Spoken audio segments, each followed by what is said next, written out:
Mpendwa mtazamaji, asante sana kwa kuchagua channel hii ya Kliniki ya Afya ya Mapenzi. Nakuletea mada inayosema mapenzi feki yanavyokosesha raha. Mahusiano mengi yanadumu kutokana na sababu mbalimbali. Nyingine sababu ni nzuri, lakini nyingine sababu za mahusiano kudumu wakati mtu hana raha ndani ya uhusiano huo sio nzuri. Hebu fikiria kijana huyu ya miaka 21 anamwambia mama yake, mamangu, mama, sielewi kwa nini unaendelea kuishi na baba, jinsi anavyokutesa. Sema sielewi, nashindwa kuelewa kabisa. Inakuwaje unaendelea kuvumilia mateso namna hii na huyu mwanaume? Kwa nini hujamwacha huyu baba anakutesa kila siku? Huyu ni kijana wa miaka 21 anamwambia mama yake mzazi. Alafu mama yake mzazi anamwambia, isingekuwa wewe ningekuwa nimeshachana na huyu mwanaume muda mrefu sana. Sitaki wewe uishi bila baba. Unaweza kuona jinsi gani ilivyo ngumu. Utakutana na kesi kama hizi, kuna shuhuda mbalimbali katika tafiti ya mada hii. Nimekuletea uweze kuona jinsi gani hata watoto na wenyewe mara nyingine wanashangaa, hivi mama na baba wanaishije hivi? Watoto wenyewe waliozaliwa na mama hao, huyu ni baba hao na kweli mama yao. Lakini wanashangaa, hivi ndio baba na mama wanaishije? Haya mambo yapo, na bila shaka wewe mtazamaji vile vile huenda kwenye familia yako na wenyewe uko unashangaa hivyo hivyo. Sasa nisingependa iwe kwako hivyo. Nisingependa hali hiyo iwepo, na katika video hii ya leo napenda niyazungumzie haya kwa kina sana ili uweze kuona jinsi gani ya kuishi kwenye ndoa ambayo ina furaha. Na hata kama iko mbaya sasa hivi, hata kama sasa hivi hali yake iliyopo inatisha sana, nakwambia ukweli, amini nakwambia kwamba uwezekano wa kubadilisha ndoa yako upo, mahusiano yako yakawa matamu upo. Ninayo habari njema, naomba unisikilize. Uhusiano mbovu, uhusiano feki ambao hauna mapenzi ya kweli, ni uhusiano ambao kamwe huwezi ukajivunia, ukafurahia, ukawaambia watu wengine, jamani, mimi hapa kweli ndio nimeolewa, jamani, kweli mimi ndio nimebahatika kweli kupata mwanamke mzuri anayenijali, ananipenda. Yaani mpaka unajivunia. Kama dada mmoja ambaye nilimshauri miaka 2 iliyopita, anasema dokta, mpaka ndugu zake wanafikiria labda nimemloga. Unaona? Anasema dokta, mpaka ndugu zake wanafikiria yaani hawezi kuongea bila kunitaja mimi. Akiwa na ndugu zake, mimi sipo, lakini hawezi kuongea bila kunitaja mimi. Na ipo historia kweli kutokea mkoa wa Kilimanjaro. Ni dada ambaye anaweza kumsaidia kwenye ndoa yake. Sasa mpaka ndugu zake wanafikiria labda nimemloga mume wangu. Sasa hivi vitu vinawezekana, lakini kutokana na ndoa nyingi zimekuwa chungu, watu wanasema ndoa ni ngumu sana. Watu wengine wanaahirisha hata kuoa. Bwana, mapenzi ni magumu sana bwana. Nafundi niishi peke yangu. Nikitaka mwanamke wa kumduu, nitamtafuta, nitamduna, alafu namalizia. Sitaki mimi haso, naita haso za ndoa. Sizitaki. Sasa haya mambo yapo, unakuta mtu hakupendi kweli, hakuchangamki, hakuthamini, hakuheshimu. Yes, siku zote tu ni kuangalia makosa yako. Ukikosea tu mazuri hayaoni. Mazuri unayo lakini hayaoni, anaangalia tu yale mabaya, kila siku ni kukosoa tu. Wewe uko hivi, wewe sio uko hivi. Haya mambo yanatisha sana. Sasa nikusikilizishe swali hili kutoka kwa mtazamaji ambaye baada ya kupata ushauri kutoka kona mbalimbali akanirudia mimi, kanifuata mimi, kanikuta mimi, kaambiwa bwana, kuna mtu mmoja anaitwa Dr. Mahaba, hebu mtafute namba hizi hapa. Sikiliza kesi hii. Daktari, nakushukuru sana kwa mafundisho yako YouTube. Nilielekezwa na rafiki yangu niweze kukusikiliza wewe, na nimeanza kupata matumaini kwamba ndoa yangu inaweza ikaokolewa. Sijui kwa nini najisikia hivi, lakini naona ndoa yangu imefika mahali pagumu sana na nimechanganyikiwa, nimekasirika, niko njia panda, nina huzuni tele tele. Yaani hata msongo wa mawazo umeanza kunikaba. Ndoa yetu ina miaka 14. na sasa hivi nimechoka kabisa kwenye hii ndoa, na sijui kwa nini nampenda mume wangu, na sijui kwa nini na yeye ananipenda. Yeye mwenyewe mume wangu anadai kabisa kwamba ananipenda, lakini ananizungumza na mimi kwa dharau, kwa kebehi na kunisimanga mara kwa mara.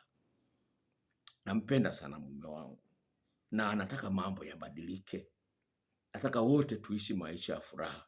Lakini dokta, dakika moja najisikia raha, lakini mara nyingine najisikia kabisa na hakika kabisa na ushahidi wa kutosha kabisa wa kuvunja uhusiano huu.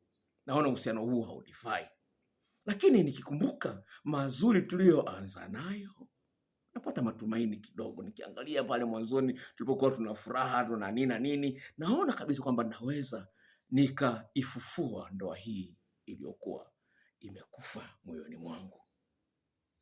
Nimeishi na tumaini hili kwa miaka mingi kidogo dokta, lakini natumaini kwamba haitakufa kutokana na matumaini niliyopewa na rafiki yangu aliyenipa namba yako. Mume wangu sio mtu mbaya sana. Shida yangu kubwa na yeye ni uwezo wake kunielewa mimi ni mdogo. Nimepoteza kabisa hali ya kujiamini kwenye hii ndoa. Yaani siwezi kuendelea kuishi kinafiki nikijifanya kwamba mimi ni mvumilivu. Dokta, naumia. Ugomvi wa hivi juzi akaniambia kwamba ananiona mimi nitaendelea kukosa raha kwa sababu mimi ni mtu tu wa kuangalia makosa yake, wa kumkosoa na siangalii mazuri alionayo. Anasema ukiacha kunikosoa utakuwa mtu wa raha sana. Dokta, yani naona kama vile nimedhalilishwa na yeye. Hanisapoti katika maeneo mengi, hanisapoti kihisia. Ananifanya mimi nijisikie vibaya mara nyingi. Tumeenda kwa washauri kwenye ndoa kanisani, tumetafuta washauri wengine wa mtandaoni, lakini dokta, hadi leo sijaona mabadiliko yoyote. Sasa kutokana na huyu rafiki yangu aliyenipa ushuhuda wake, naona kwako nina matumaini. Naomba unisaidie dokta, nifanye nini? Hii kesi inawakilisha watu wengi waliomo ndani ya ndoa na wengine wako kwenye mahusiano yanayotaka kuingia kwenye ndoa. Kama dada mmoja alikuwa anaongea naye ana miaka 40. Ana kazi yake nzuri, mwanaume naye ni mfanyabiashara mzuri, lakini sasa hivi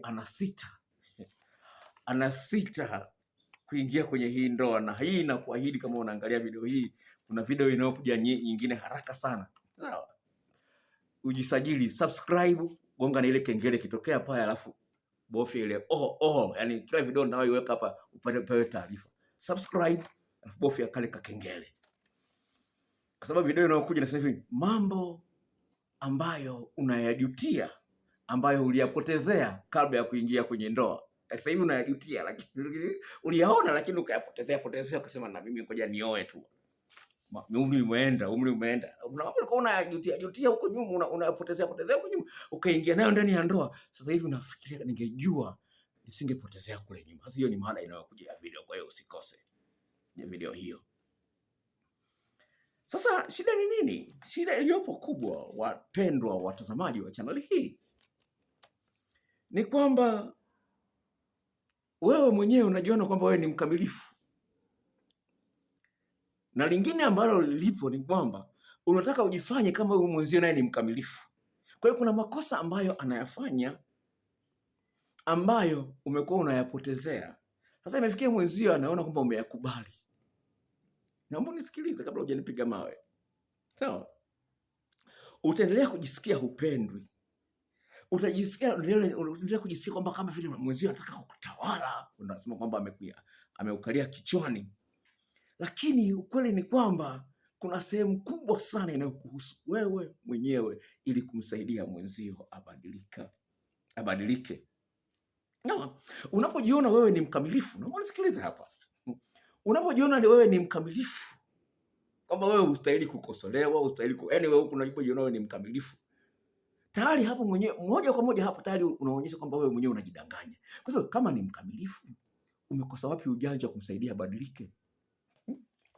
Sasa kama kweli ni mkamilifu, umekosa wapi mbinu za kumsaidia abadilike? Hiyo ni uthibitisho kabisa kwamba wewe sio mkamilifu. Sasa basi, kama vile tunavyokuwa na kioo. Sawa, unapokuwa na kioo, manake unajiangalia, labda hapa kuna chembe ya mchele imekaa hapa, labda nina doa kwenye uso, unajiangalia kwenye kioo, unajiangalia. Manake lazima umpe huyu mtu kioo aone kwamba anaoyafanya ni mabaya kwako. Shida umeshindwa kumsaidia aone kutoka nafsi yake, ndani yake kabisa, kwamba anayokutendea wewe ni mabaya, hayafai. Kwa hiyo mtu ataendelea kwa sababu hajioni kwamba yeye ana makosa. Sasa kuna mbinu za kumsaidia mtu ajione kwamba yeye ana makosa, lakini kwa sababu mbinu hizo uzijui, unaendelea kujiamini kwamba wewe huna makosa, unajiona wewe ni mkamilifu, ndio hiyo imekuponza kuendelea kuumia ndani ya ndoa hadi leo. Na Biblia inathibitisha kwenye kitabu cha Hosea sura ya 10 mstari wa 13. Mungu anasema hivi: utaendelea kuteseka kwa sababu umetegemea nguvu yako mwenyewe. Unasikiliza? Anasema hivi, utaendelea kuteseka kwa sababu umetegemea nguvu yako mwenyewe na farasi wengi ulionao. Anasema utaendelea kuteseka. Mungu anazungumza Hosea 10:13. Anasema hivi, utapanda lakini utavuna madudu. Unaita yani yote unayoyafanya. Mahali pengine Mungu akazungumza kwenye kitabu hiki cha Hosea, ni mstari wa ngapi? Ni sura ya 8 kama sikosei. Sura ya 7 mstari. Mungu anasema, huyu nabii anaambiwa na Mungu. Anasema Mungu anaambiwa na Mungu. Anaambiwa wape. Sasa nabii akauliza ni wape nini? No. Nabii anamuuliza Mungu, wape. Sikumbuki vizuri nazungumza hivi, lakini iko kwenye Hosea. No.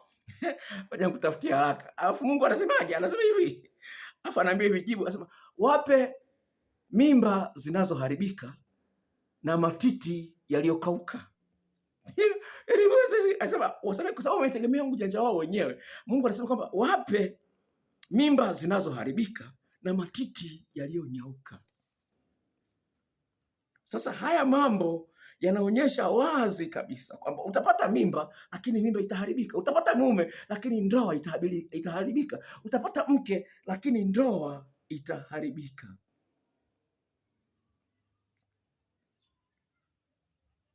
Sawa? Sasa haya mambo yapo.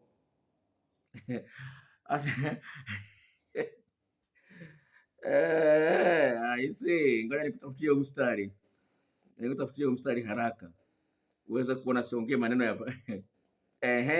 ya kitabu cha Hosea sura ya 9 mstari wa 14. Sasa hivi wape mimba lakini mimba hizo ziharibiki. Unasikiliza hapa, unanipiga mawe. Sawa, sikuja hapa kuhubiri, lakini nakueleza mambo ambayo Mungu anayazungumza. Sawa? Sasa shida unapojiona wewe ni mkamilifu, maana utashindwa kujifunza vitu vipya. Na ndio maana watu wengine wanapata shida sana kuomba msamaha. Kwa sababu wanajiona kwamba mimi niko sawa. Sasa ni hivi, hakuna mtu ambaye anaweza kukuumiza wewe mpaka wewe umempa nafasi ya kukuumiza. Naomba nisikilize hapo. Haijalishi ni mtu wa Mungu au si mtu wa Mungu, haijalishi. Hivi, hakuna mtu anayeweza kukuumiza kama wewe hukumpa nafasi hiyo ya kukuumiza. Iwapo huna kidonda ukaweka chumvi kwenye ngozi, utasikia maumivu.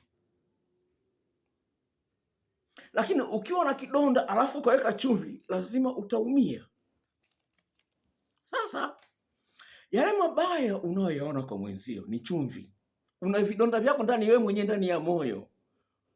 Una vidonda vyako ndani wewe mwenyewe, ndani ya moyo, lakini kwa sababu hujui una vidonda, mwenzio akifanya kitu kinakuumiza alafu unajibu vibaya. Jinsi ya kujibu pia hujui. Jinsi ya kuongea na mwenzio hujui. Biblia inazungumza hivi. Tuanzie hapo kwenye maongezi, maana simeanza kutangazana kwa maneno. Tuanzie hapo kwenye maneno. Maneno yako yamekuponza lakini hujui kama yamekuponza. Jinsi unavyojibu, hujui kwamba yamekuponza. Naomba nisikilize. Kwa kitabu cha Wakolosai sura ya 4 mstari wa 6 inasema hivi, maneno yenu yakolee munyu, mjue jinsi ya kumjibu mtu kila mtu. Sasa kwenye Biblia ya Kiingereza inasema hivi, let your conversation be winsome. Mazungumzo yako yawe na mvuto wa kumvuta mtu afanye yale ambayo unatamani ayafanye. mazungumzo yako. Kwa hiyo Biblia inaposema kwamba mdomo una nguvu ya kuponya na kuua, haikudanganya. Na wanasaikolojia wanathibitisha hilo. Naomba nisikilize. Sayansi imethibitisha hilo kwamba kwa ule mdomo unatuponza sana, lakini hatujui tu. Naomba nisikilize. Huu mdomo unatuponza lakini hatujui tu kwamba jinsi gani unaongea na mwenzio. Kwa mfano, mwenzio ameongea neno gumu na wewe ukamjibu hapo hapo haraka. Sasa umeshindwa kumpa muda wa kuangalia kwamba lile ulisema ni vibaya. Wataalamu wa saikolojia wanasema hivi, mtu anapokuwa ameongea neno baya kwako, ni kweli katika hali ya kawaida inapaswa likuumize. Usijibu haraka. Sasa ukijibu haraka unakuwa umekosea, lakini kwa sababu hujui umekosea, utaendelea kumlaumu mume wako, utaendelea kumlaumu mke wako. Sasa wataalamu wanaojua masuala ya mahusiano, psychology inaitwa a science of human behavior. Yaani ni sayansi inayochunguza mienendo ya mwanadamu. Sasa wanasema hivi, kuna gap ya kumsaidia huyu mtu kumtengenezea kioo, ajiangalie lile alilolisema ni zuri au sio zuri, ili aweze kuliacha. Kwa hiyo mtu anapoongea kitu, haijalishi ni kigumu kiasi gani, haijalishi kinaumiza kiasi gani, usimjibu wala usionyeshe kukasirika. Yaani onyesha kama vile ulikuwa unatarajia aseme akutukane. Onyesha kama vile ulikuwa unatarajia akutukane. Yaani usikasirike. Wala usionyeshe sura yako ikabadilika. Ameongea jibu basi. Sasa hiki ni kitu ambacho kinahitaji gharama. Sasa huwezi ukanunua gari zuri bila kulipia gharama zake. Sasa watu wengi hawataki kulipa gharama, lakini wanataka mambo mazuri, wanataka gari zuri, lakini kulipia wanataka vya bure. Sasa kuna cost, kuna gharama zake. Lazima ujifunze kutuliza akili yako pale ambapo mwenzio amesema jambo ambalo unaliona kwamba hili linaweza likabomoa mambo. Mdomo wako utakuponza. Mdomo wako utakuponza. Kwa hiyo inapaswa mwenzio anapoongea, tuliza akili yako. Kwa sababu gani? Unapolipuka wanaita reaction. Inapaswa iwe response, sio reaction. Sasa kuna tofauti yake nini kati ya response na reaction? Response mwambe unajibu sawasawa na vitu ambavyo unaona kwamba vitakuletea faida wewe, na huyu mtu akuelewe. Hiyo ni response. Reaction ni kwamba mwaga ugali na mimi na mwaga mboga. Hiyo ni reaction. Fire by fire. Huwezi ukafika mbali katika mazingira kama hayo. Huwezi ukafika mbali. Sasa kwa hiyo tunasema wenyewe wanaita mindfulness. Yaani akili yako inakuwa imejaa hekima. Unajua jinsi ya kujibu. Sawa? Kwenye Mithali 15 mstari wa kwanza hivi, jibu jema linapoza hasira. Sema jibu jema linapoza hasira. Alafu kuna mstari mwingine kwenye Mithali hapo anasema hivi, ole wake anayejibu kwa haraka. Ole wake anayejibu kwa haraka. Iko kwenye Mithali, sikuiandaa lakini kwenye Mithali. Anasemaje? Kwa Kiingereza anasema hivi, there is more hope for a fool than he who answers hastily. Anasema hivi, kuna matumaini mengi zaidi kwa mpumbavu kuliko yule anayejibu kwa haraka. Kwa sababu yako chani nasoma Biblia sana. Sawa. There's more hope for a fool than he who answers hastily, yani kwa anayejibu kwa haraka. Sasa sikiliza, waacha kujibu haraka. Sawa, anaweza kaona unamdharau. Sawa, anaweza kuona madharau, lakini wewe lengo lako ni kumpa kioo, aliangalie neno. Au njia nyingine ni hivi, ameongea jambo fulani, kwa mfano amekwambia bwana, wewe kwa nini unapenda kufanya vitu kama hivi? Hivi kwa nini unashindwa kupanga vitu kwa mpangilio? Kwa mfano, panga vitu kwa mpangilio. Badala ya kumjibu, lakini mbona mimi nafanya unaweza kuona mtu anakuambia hivi, kwa nini unashindwa kupanga vitu kwa mpangilio? Kwa nini? Anakuambia hivi, kwa nini wewe unashindwa kwa mpangilio? Sasa wewe reaction ni kama lakini mbona? Unaona, hiyo ni reaction. Lakini mtu sasa, ili uweze kumpa ile gap ya kujiangalia yeye mwenyewe, unakaa kimya kidogo, alafu unamwambia baba fulani au mpenzi. Sawa, mpenzi, unasema mimi sijui kuweka vitu kwa mpangilio vizuri. Ndivyo unavyosema hivyo. Atasema ndio, wewe unaangalia. Sawa, hivi kweli toka tumeanza uhusiano huu mpaka leo, Hakuna kitu hata kimoja ambacho kimekiwa kwa mpangilio. Hakuna hata kitu kimoja ambacho kimekiwa kwa mpangilio. Sawa, ndio, lakini bwana inajirudia. Sasa naomba hivi wewe unamgeuzia kibao, unamtengenezea kioo. Hivi wewe katika mahusiano yetu wote hakuna hata kitu kimoja ambacho hujawahi kuweka bila mpangilio. Hakuna kitu hata kimoja. Unamgeuzia kioo. Hakuna kitu hata kimoja ambacho hujawahi kuweka na mpangilio. Unaona bwana? Unaona. Kwa hiyo hapo unaepusha malumbano, unaleta mazungumzo. Unaelewa hapo? Sasa hivi instead of argument you bring a conversation. Yaani badala ya kuleta malumbano ya hoja, mabishano, unaanzisha mazungumzo. Unaona, hata kama alikuwa na hasira vipi na pressure yote, unaona inaanza kutulia. Maana yake umeitoboa kama vile baluni. Umelitoboa, upepo unapungua. Baluni yale unaweka kwenye birthday, watu wanaweka mabaluni, unapulizia baluni, lakini ukilitoboa upepo wote unatoka. Kwa lazima uwe na mbinu za kumjibu mwenzio. Sio unajibu tu hivi kama unaongea na nani na kuku. Hapana, huyu ni mtu. Kwa hiyo mtengenezee mazingira ya kujiona anachokifanya ni kibaya. Lakini hapo na wewe vile uwe unaonyesha bidii. Hali ya kulaumiana haitakusaidia. Hali ya manung'uniko haitakusaidia. Inakufanya wewe kuwa dhaifu zaidi. Kwa kadri unavyoendelea kulalamika na kunung'unika juu ya hali inayojitokeza, wakati huna mbinu sahihi za kuweza kuibadilisha hiyo hali, unaendelea kufanya wewe dhaifu zaidi na utaendelea kuonekana wewe ni mbaya zaidi. Haijalishi una uzuri kiasi gani, haijalishi una mema kiasi gani. Kwa hiyo ningependa nikwambie hivi, cha msingi, acha tabia ya kulaumu na kucriticize, kuonyesha tu makosa ya mtu. Hicho kitu sio kizuri. Tafuta mbinu za kukarabati maeneo ambayo hayako sawa. Sawa, ili mwenzio akuonyeshe kwamba ukweli wewe una thamani, aweze akusapoti na kukuhudumia kama unavyohitaji kuhudumiwa. Kwa hiyo unapotengeneza nafasi nzuri ya nyinyi kuweza kuwa mnaongea katika hali ya amani, uwezekano unakuwa ni mkubwa wa kuweza kuyaondoa yale magumu ambayo yanatokea kati yenu. Ni kweli kabisa, unampenda huyu mtu tena sana, lakini ungependa abadilike, asiseme anayosema ya kutaka kukutawala, ya kutaka kuonyesha wewe kama wewe hufai, kama vile hupendwi. Mambo hayo yote hayafai. Lakini cha msingi kwamba ni jinsi gani unaweza ukaongea na mwenzio. Lakini kubwa ambalo napenda nizungumze vile, lazima ukubali kwamba kuna gharama ya kulipa ili kuweza kukarabati uhusiano wako. Shida ni kwamba umezoea njia rahisi za kubadilisha mambo. Sasa kuna kitu kwenye saikolojia wanaita confirmation bias.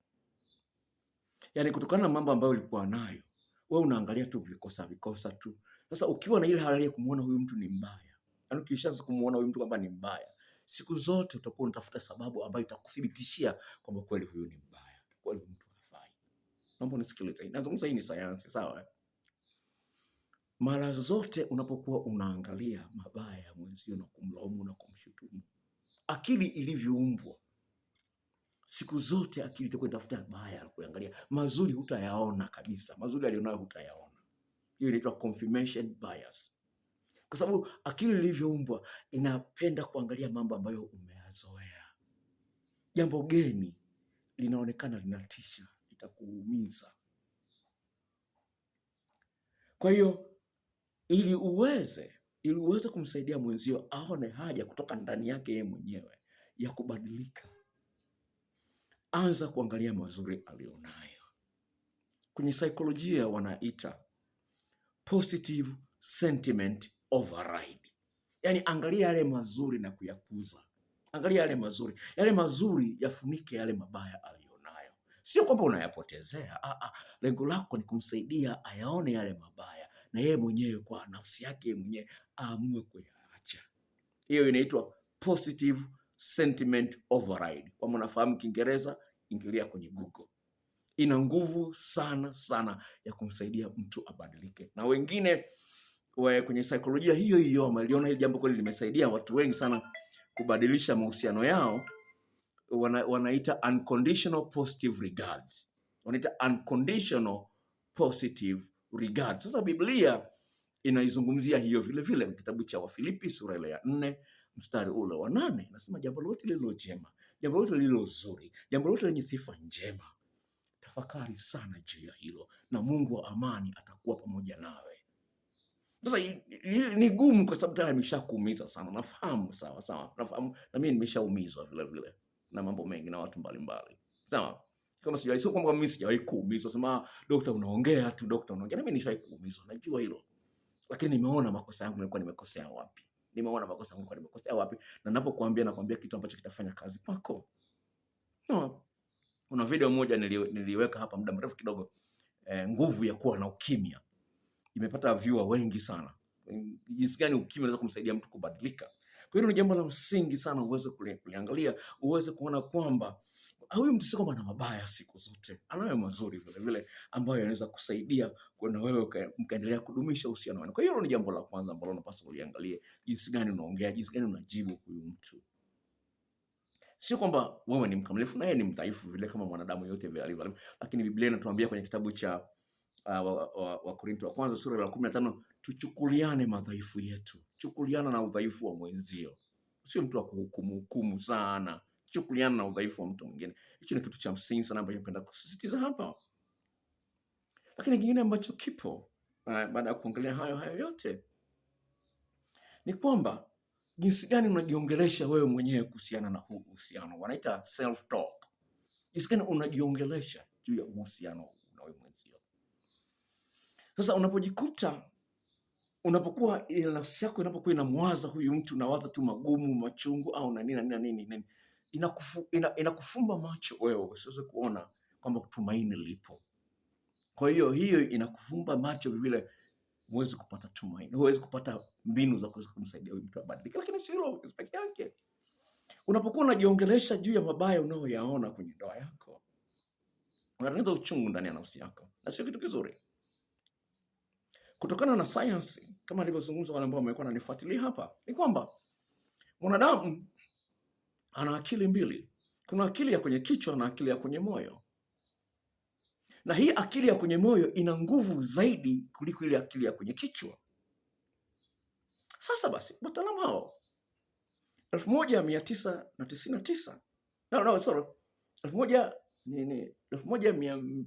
1991 wamegundua hilo kwamba kuna moyo una akili yake na inajitegemea, na kichwa kina akili yake inajitegemea. Lakini mwaka 2012 wanasayansi wote wamekubaliana kwamba kuna nguvu ya mvutano inaitwa electromagnetic field ambayo imejaa dunia nzima. Hakuna empty space. Kwa mfano, mawimbi ya matangazo ya redio yanayorushwa toka Dar es Salaam yanafika hapa Mwanza, yanatembelea kwenye nini? Mawimbi ya picha zinazorushwa na Al Jazeera au na CNN au na BBC kutoka Uingereza yanafika hapa Tanzania, yanatembelea kwenye nini? Nataka unielewe hapo. Uweze kuona yanatembelea kwenye nini? Umeme unapita kwenye waya, si ndio? Umeme unapita kwenye waya. Sasa hizi picha zinazotembea kutoka Marekani CNN zinakuja mpaka hapa Tanzania, tunaziona kwenye TV zetu, zinapitia kwenye nini? Vinabebwa na nini mpaka tufikia hapa? Ndio hiyo, kuna hiyo electromagnetic field. Sasa basi, wataalamu wa sayansi wamegundua hiyo kwamba hiyo dunia nzima ipo, na ndio maana inabeba hizo picha, sauti, mtu anaongea kutoka, anapiga simu kutoka Marekani, unamsikiliza hapa, kuna hiyo electromagnetic field inafanya kazi ya kubeba haya mawimbi ya picha au ya sauti. Sasa moyo wako na wenyewe vile vile una electromagnetic field. Hiyo moyo hiyo akili ya kwenye moyo ina neurons 40,000. Sasa na yenyewe inaweza electromagnetic field, nguvu ya mvutano ndio inaitwa electromagnetic field, ambayo inatoka kwako inaenda nje ya wewe mwenyewe, mwili wako, futi 5 hadi 8. Sawa?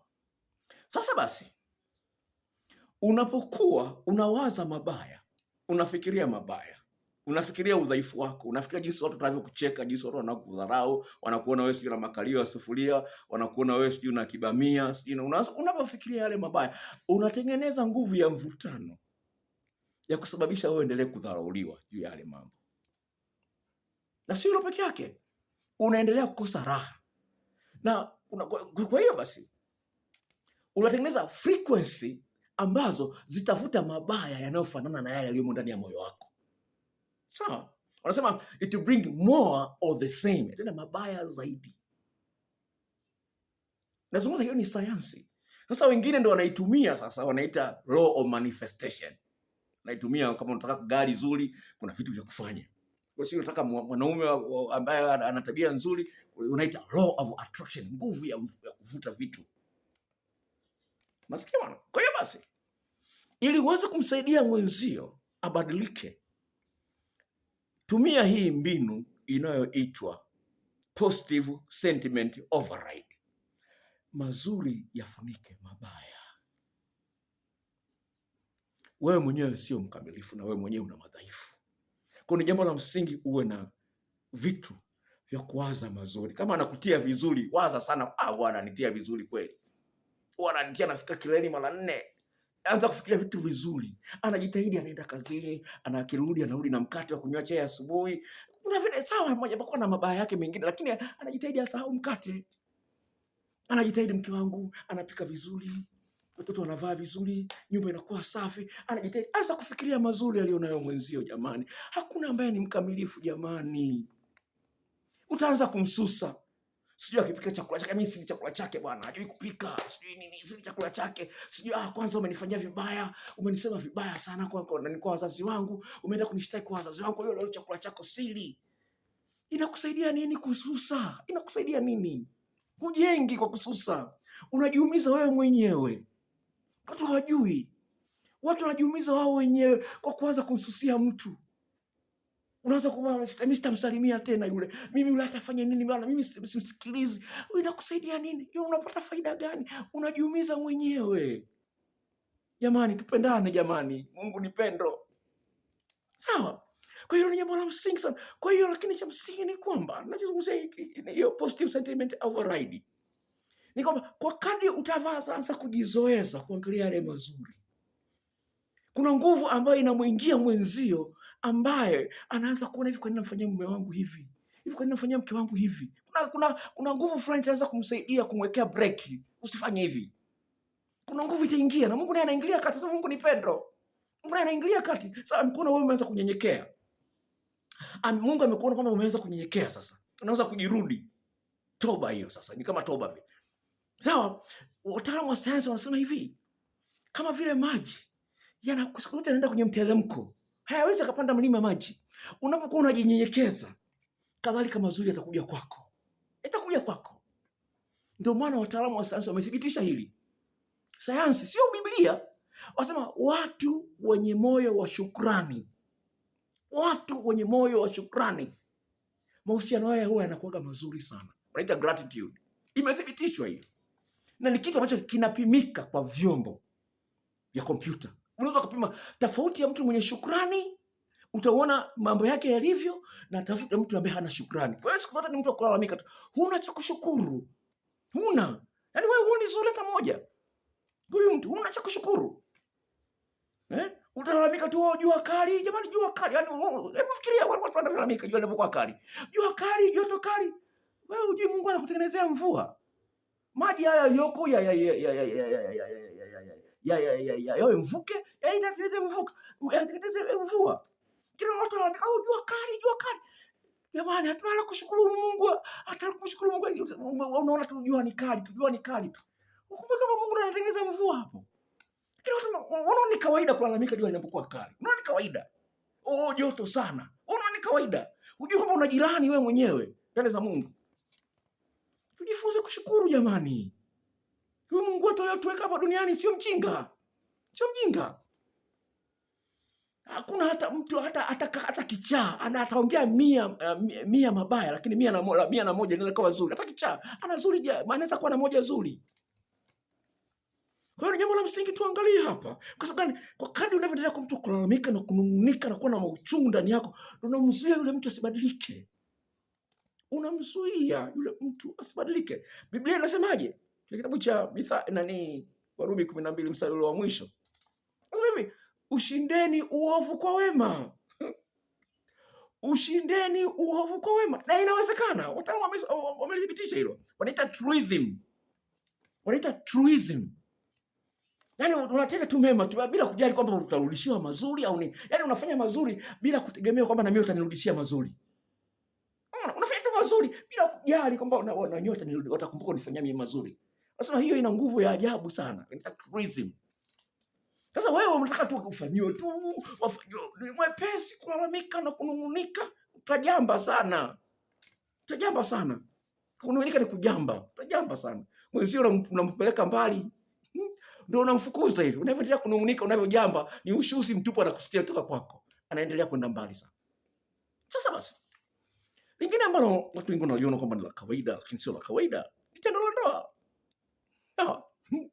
Ni tendo la ndoa. Jinsi gani unamhangaikia mwenzio? Sawa, hakufikishi kileleni. Mume wangu bwana, atajitahidi vipi sifiki kileleni? Hizo kesi tunakutana nazo tena nyingine mpya hapa. Mume wangu atafanya vipi sifiki kileleni? Sasa ngoja nikuletee shuhuda. Wewe mwenyewe unajiona mkamilifu, unasema tu mume wangu alifikishi kileleni, unatamani kuchepuka. Ngoja nikuletee message sasa uweze kusoma hizi message uweze kuona. Hawa ni wanawake halisi.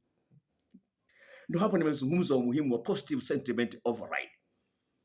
Ili uweze kumsaidia abadilike. Nazo shuhuda nyingi sana ambazo watu wamebadilisha ndoa zao. Sikiliza. Dokta, mimi niliachwa na mume wangu akaoa mwanamke mwingine, lakini bado hakuacha kunifuatilia. Nikaamua kupokea. Nimezitumia zile njia niliyoona kwenye video ulizonitumia na kumfanyia masaji mwanaume wangu. Sasa hivi hamtaki wala kumsikia yule aliyefunga naye ndoa baada ya kuniacha mimi. Anatafuta namna ampe talaka arudi kwangu mimi ambaye aliniacha. Anasema yule pepo hajui kamtokea wapi kuharibu mahusiano yetu, na yule mwanamke amemkimbia. Sasa hivi kila mtu yuko kivyake, anatafuta namna tu watengane mazima. Lakini mimi dokta nashia naye penzi, japo nawaza mimi bila ndoa nitaishije? Nikimwambia awe mbali na mimi mpaka wavunje ndoa, anadai hawezi kaa mbali na mimi. Dokta, nashindwa la kufanya sasa, maana alishapata vitu adimu toka kwangu, na bila yeye kufanya mapenzi na mimi, anasema hamu yake ya tendo la ndoa haiishi. Dokta, anapenda mara nyingi, sasa hizi message zimekuwa nyingi, anakuja kunisumbua, hataki anione niko karibu na mwanaume mwingine. Dokta, naona kama najidanganya, sijui, lakini mimi ndo wa kwanza. Mwanangu ni mkubwa kwa hao aliozaa na huyo dada. Kweli ufundi wako ni tabu. Nataka nikutumie hela tena, unitumie video uliyosema kwamba ni mpya. Dokta, ubarikiwe. Unaweza kuona alishaachwa kabisa. Kumbe alikuwa ameachwa kwa sababu hajui mapenzi ya kitandani peke yake.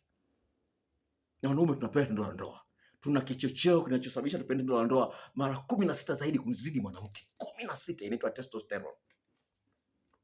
Sasa sikiliza. Lazima mwanamke ajue kwamba mwanaume ana maeneo 14. Na kila eneo lina ufundi wake, na kuna mbwembwe mbalimbali za kuongezea huko. Mwanaume anapaswa ajue kwamba mwanamke ana maeneo 17, na kila eneo lina mbwembwe na madoido zake. Na video 63 kwa ajili ya wanawake, na wanaume nao na wadui video kama 50 na hivi. Kwa shilingi 10,000 watu wanaziona nyingi sana. Sasa sikiliza. Ngoja nikusomee sasa vilio vya watu walio kwenye mapenzi feki, walioona mapenzi feki, alafu tutaendelea, utaweka madoido na nitaongezea nyongeza nyingine, dondoo nyingine nitazoweka humo. Sikiliza mtu wa kwanza. Nilipouliza watu, hivi ndoa feki inayoumiza ikoje? Wakasema hivi, ni pale ambapo tendo la ndoa ni 0. Hakuna mapenzi ya kweli. Mtu hakusaidii kazi za nyumbani, ni mtu wa kulaumu siku zote. Mara nyingi yeye ndiye anakuwa wa mwisho kulia kulala kitandani. Hapendi tufanye vitu kwa pamoja. Mawasiliano mara nyingi ni kupigiana kelele. Sawa. Analolisema mume wangu ni sheria, lazima niifanye. Alafu ni mtu wa kupenda kung'ania mambo. Dokta, naona haya mambo hayafai kabisa. Unaweza kuona sasa hivi, yani kuna ile hali ya ubabe. Mtu anajiona mbabe, hawezi kuomba msamaha. Akifanya kosa anakuomba msamaha, inakuwa ni shida sana. Yani kuongea na wewe kwa sauti ya juu sana huyu mtu. Kwa hiyo cha msingi ni kwamba nimekumbuka kitu fulani ambacho nitakapaswa nikizungumze pale mwanzoni kabisa. Nimekumbuka kitu fulani kimezungumzwa, nimefundishwa na mtu mmoja ambaye ni mtaalamu sana wa kushawishi watu. Yani anaweza kushawishi wewe isaliti nchi yako. Anafundisha watu wa CIA. Yani jinsi gani wewe unaweza kushawishiwa. Hebu fikiria kwa mfano yule rais wa Irani ameuliwa, watu wametuma, yani kuna mtu alikuwa ni Mwirani mle ndani, alikuwa na taarifa huyu mtu leo kaenda chooni au yuko wapi, yuko mle ndani, lakini ameshawishiwa na CIA aweze kuwa mpelelezo, kuwapa habari, bwana huyu mtu yuko wapi, tutaka tumchinje sisi. Watu wa Israeli na Marekani wakamchinja. Maana kuna watu wamo ndani mle ni wa Irani, lakini wamefundishwa jinsi gani ya kuweza kufanya kazi kwa ajili ya taifa lingine, kuisaliti nchi yao. Sasa mtu anasemaje? Anasema hivi, unapoongea na mtu jitahidi kuongea polepole kumzidi yeye. Sasa hivi unapoongea na mtu ili aweze kukusikiliza na kukuelewa, jitahidi kujishtukia wewe mwenyewe unapokuwa unaongea kwa haraka.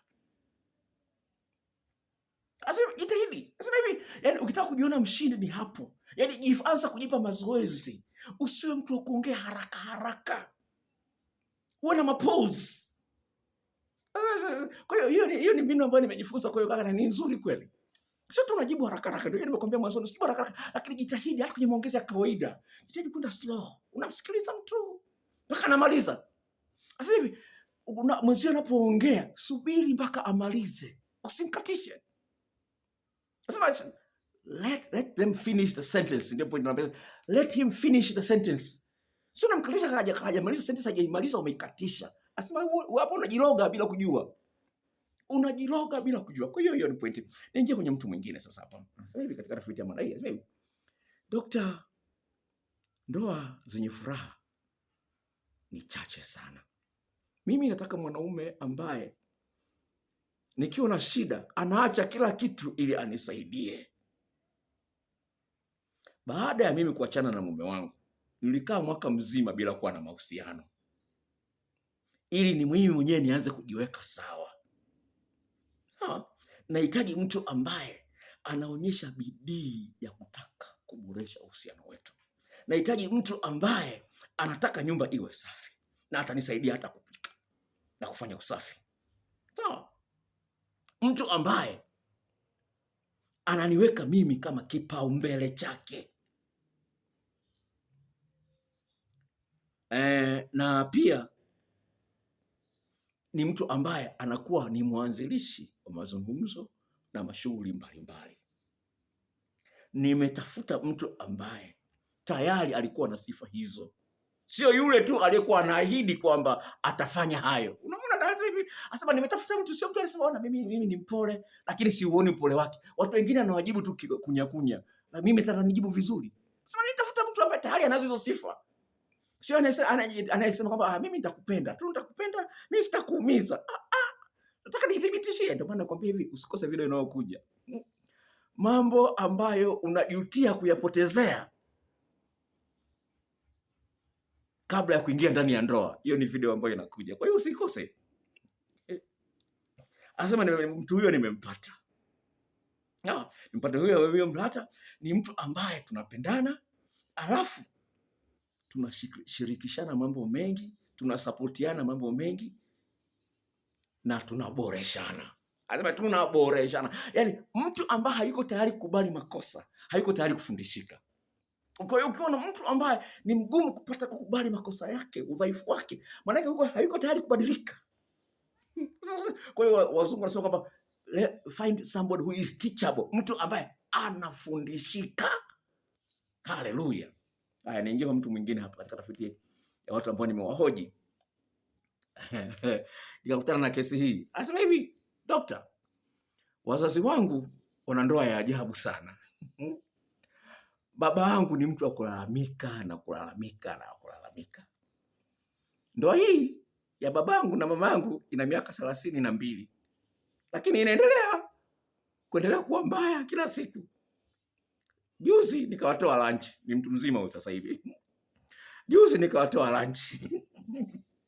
Sawa. Nikawatoa lunch. Wakakuwa na malumbano ndani ya gari. Mpaka mama yangu akamwambia ni afadhali ufe. Akamwambia baba, ni afadhali ufe ukafie mbali, dokta. Lakini tulipofika hotelini, tulipoanza kula, wakawa wanaongea vile kama vile hakuna kitu ambacho kimetokea.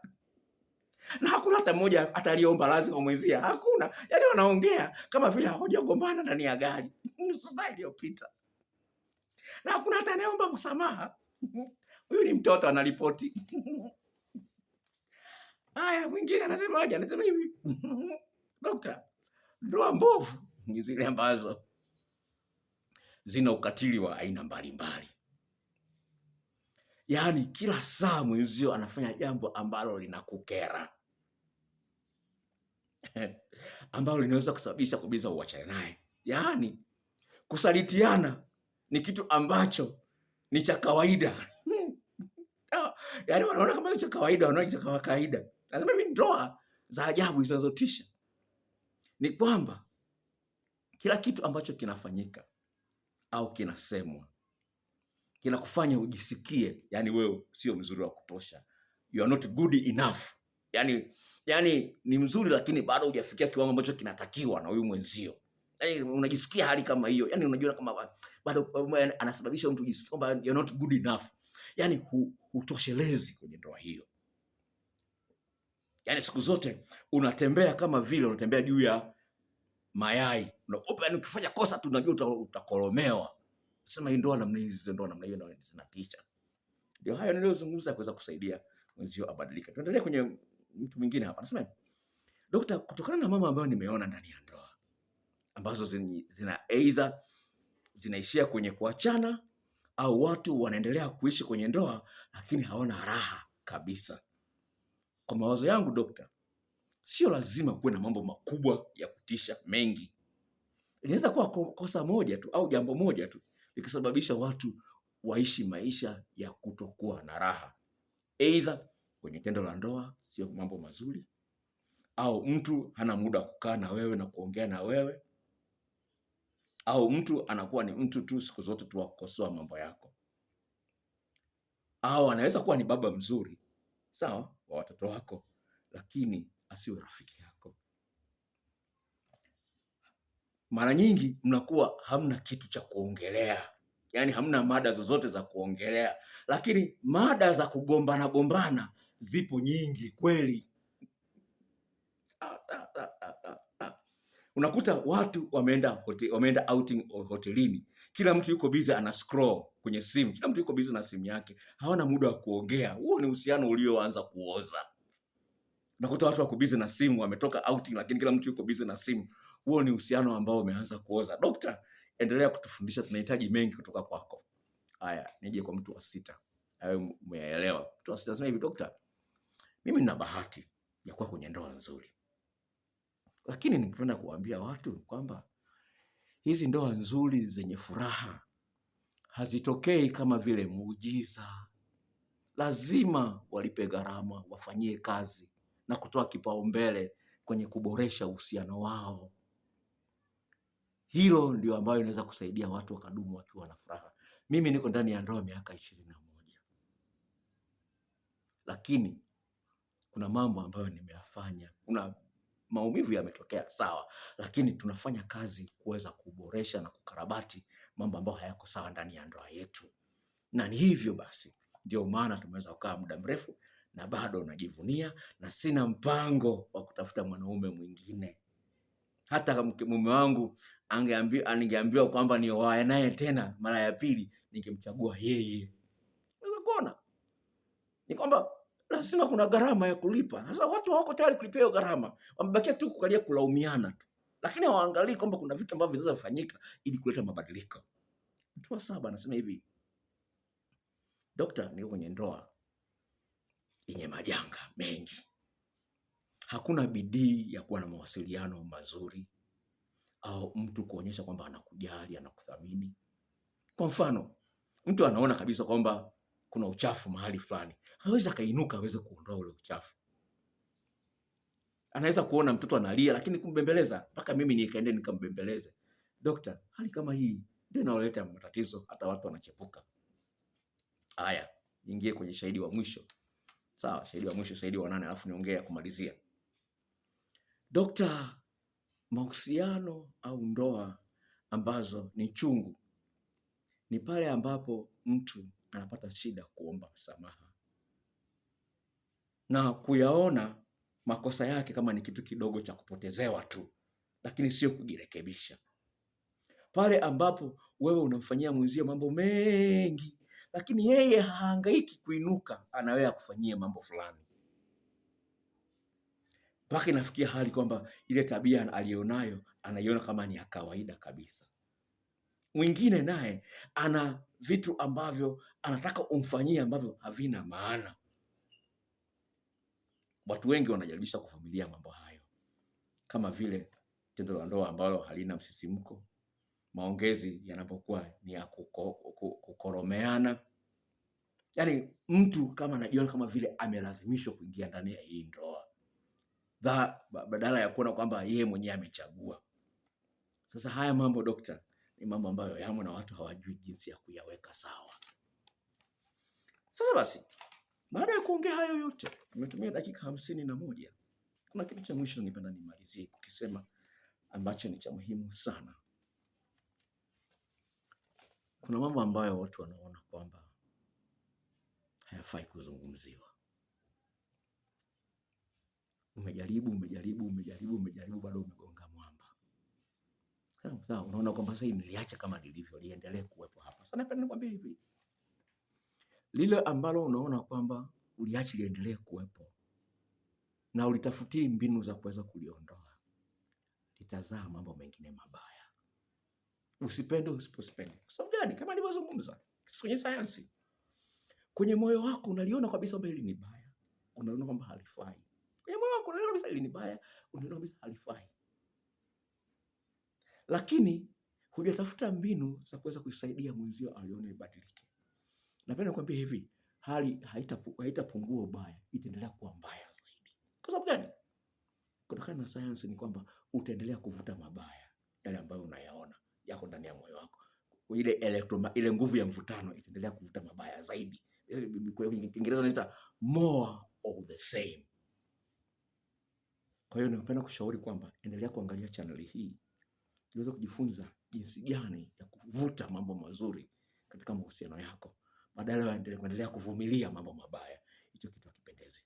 Kama unaangalia hii channel kwa mara ya kwanza, please subscribe, bofya na kengele ile, kuna ile kengele. Ukishabofya subscribe, zinatokea pale kuna kengele. Bofya ile kengele, alafu bofya ile all. Yaani kila video unayoweka hapo uweze kupata taarifa. Usikose kipindi hata kimoja. Na Mungu akubariki.